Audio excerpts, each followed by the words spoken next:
Bom, eu sou André Silva, cofundador e CEO da Hacker Security.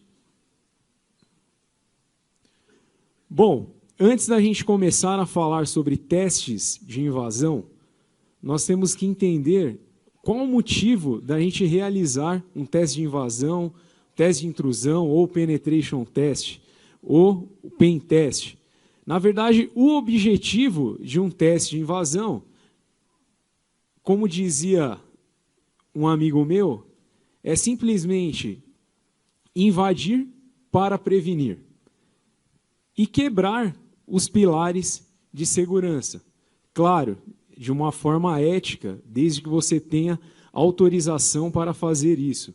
Né? Então, dependendo do ângulo que você for avaliar a segurança da informação, terão outros pilares ali que não está nesse slide. Eu coloquei alguns que eu acho pertinentes, que eu acredito ser pertinentes. A autenticidade, né? Ela garante que a informação não seja interceptada e nem alterada. Confidencialidade, né? Confidencialidade está relacionado mais a informações institucionais da empresa e quem realmente dentro da empresa vai saber de alguma informação ou ter um determinado nível de acesso até determinada informação que ele seja autorizado. Disponibilidade, né? Qualquer serviço de tecnologia, principalmente os serviços em nuvem, eles têm que estar disponíveis em real time, o tempo todo, 24 horas por dia. Integridade, né, a garantia que a informação ela não seja alterada. Por exemplo, eu baixei lá um executável de um programa, então o que garante que aquele programa ele não foi alterado ou não foi injetado um código malicioso nele?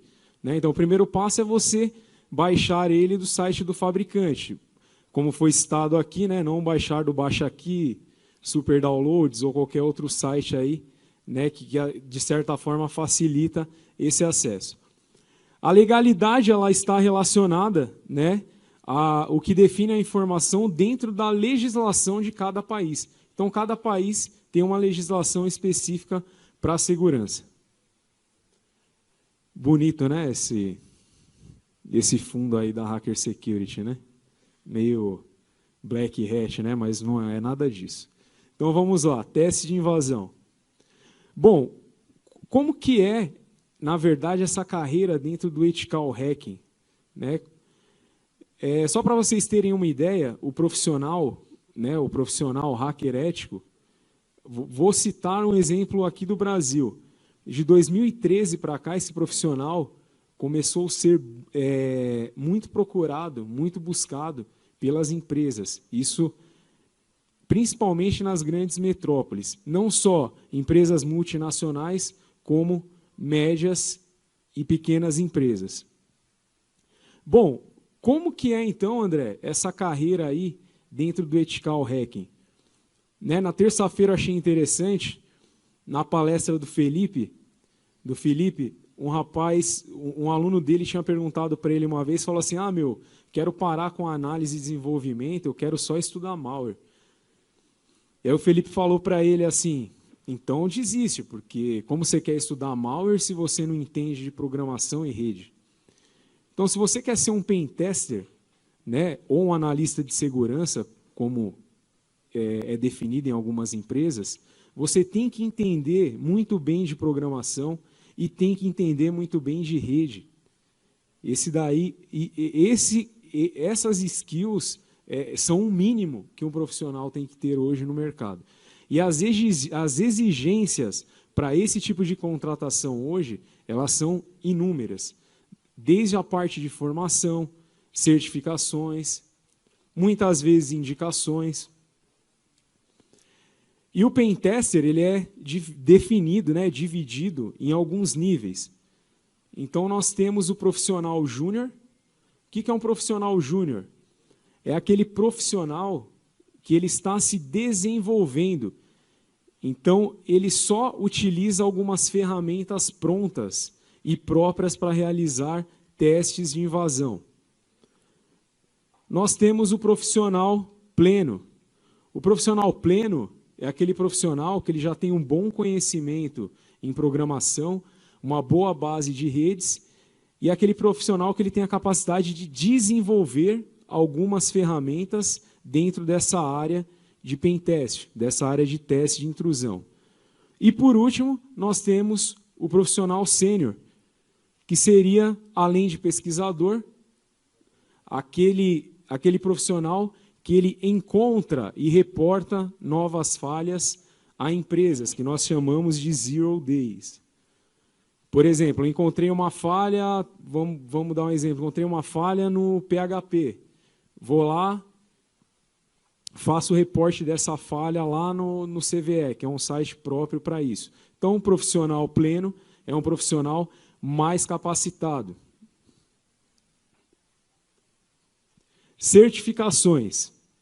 O pessoal, essa semana, andou me perguntando aqui a respeito das certificações de Ethical Hacking. Eu coloquei algumas ali, a Exim, a CEH, a OSCP, a OSCE, a GPEN e a GeoApt. Eu coloquei a imagem dessas três porque elas são as mais importantes, principalmente para quem está iniciando nessa área de Ethical Hacking. Eu recomendo iniciar pela certificação da Exim. A Exim é a certificação, Ethical Hacking Foundation. Ela é uma prova, uma prova dissertativa, na verdade, em forma de teste. Então, você não tem que invadir nenhum tipo de ambiente lá virtualizado pela empresa que disponibiliza a certificação para você. Exige sim um conhecimento de ferramentas, porém, é uma prova que você faz totalmente online. Nós temos a CEH, na verdade, ela foi a primeira certificação a ser criada. Ela foi criada entre 2004 e 2005. Não sei o valor dela este ano, mas, em média, ela está dentro de um valor aí de $800, $900. Se você for reprovado, você tem que pagar e fazer de novo. E a certificação, uma das mais almejadas aí pelos profissionais, é a OSCP. Ela é uma certificação mais complexa, porque você tem que acessar todo o ambiente da Offensive Security, tem que burlar algumas aplicações e realizar alguns testes, explorar algumas falhas, escalar privilégios dentro daquele ambiente. Então, essa é uma certificação que você vai estar realmente simulando um ambiente real, um vetor de ataque real. Bom, o que é um pentest? Eu coloquei um texto ali, mas resumidamente é aquilo. Invadir para prevenir. Resumindo em 3 palavras. No texto coloquei uma série de testes que tem como objetivo simular um ataque real à rede, aplicações, softwares e colaboradores da empresa. E aí nós temos os tipos de pentest. São 3 tipos. Nós temos o black box, que seria o caixa preta. Geralmente, esse pentest ele é o mais caro. Por quê? A empresa ela não disponibiliza nenhum tipo de informação sobre os serviços dela, desde infraestrutura, serviços que estão hospedados em nuvem, entre outros. Então, o pentester ele vai começar da estaca zero. Ele vai ter que fazer toda uma investigação para descobrir os tipos de serviços que rodam naquela empresa. Esse teste geralmente é sempre o mais caro. Temos o teste Gray Box, que é o caixa cinza.